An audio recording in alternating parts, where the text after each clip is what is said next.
Bien sûr, ça peut paraître méchant de dire que j'ai pas envie de baiser n'importe quelle vieille meuf. Il y a plein de gars qui feraient ça. Il y a plein de gars qui diraient ouais, un trou c'est un trou. Moi, si je veux baiser une meuf, c'est une meuf qui me plaît. Il y a beaucoup de gars qui sont totalement désespérés. Ils se disent ah, si cette meuf elle s'intéresse un peu à moi, je peux pas la laisser tomber. Tu préfères souffrir et trouver un moyen de rencontrer une meuf qui me plaît. Tu préfères ça. Parce que imagine tu rencontres une meuf qui te plaît.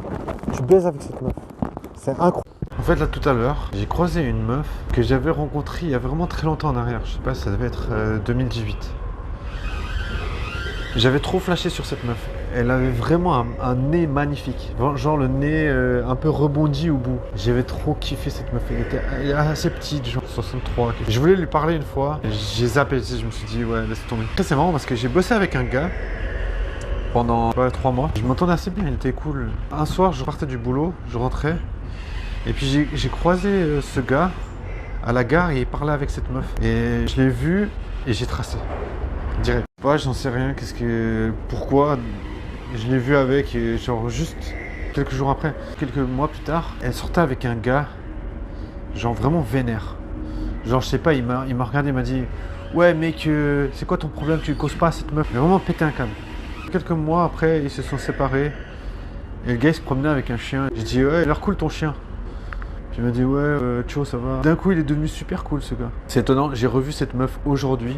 Je l'avais pas revue depuis, je sais pas, 2 ans. Et elle était au McDo en train de commander quelque chose. Et je l'ai vue, mais je l'ai pas calculé trop. Donc je prends ma commande au Mac. Au moment où je me casse, j'ai vu qu'elle s'est retournée et qu'elle m'a vu. Moi, j'ai fait semblant de rien. Et elle a fait oh putain. J'ai vu qu'elle a réagi de fou, tu sais. Je me suis dit mais attends. Moi j'ai tracé, j'ai même pas regardé. Et je me suis dit mais pourquoi elle réagit comme ça? Je m'en fous de cette meuf, je la calcule pas. Et ça m'a choqué de me voir là. Tu vois. Je me suis dit mais putain frère, c'est quoi son problème? Et là je l'entendais discuter, justement elle prenait le train pour rentrer. Elle était dans le train avec un gars. Avant de prendre le train, il voulait commander des trucs au Selecta. Ils sont devant le Selecta. Le gars lui dit ouais t'as payé le taxi alors je te paye le truc. Donc déjà je me suis dit ah putain le gars il est pas con hein. Parce qu'il s'est fait payer le taxi, tu vois. Je me dis, c'est pas un gros simp qui doit tout payer aux meufs. Et après, ben voilà, ils ont pris le train. Et je les entendais discuter dans le train. Voilà, je voulais pas m'asseoir à côté d'eux, mais ils se sont assis quelques sièges derrière. Le gars, il avait une tchatch, mec. Putain.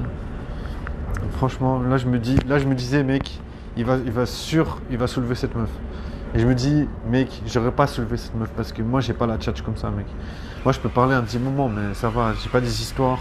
Lui, il avait des putains d'histoires avec des meufs et tout. Je me suis dit, mec, là, il montre la putain de valeur. Il montre à la meuf qu'il baise et tout. Il était là en mode, ouais, j'avais une période charreau et tout. Là, je me dis, le mec, il a assuré, tu vois. Il montre qu'il aime baiser. Il montre que, voilà, qu'il a de l'expérience. Et ils sont sortis au même arrêt, donc je pense qu'il va la soulever. Donc, GG, le gars.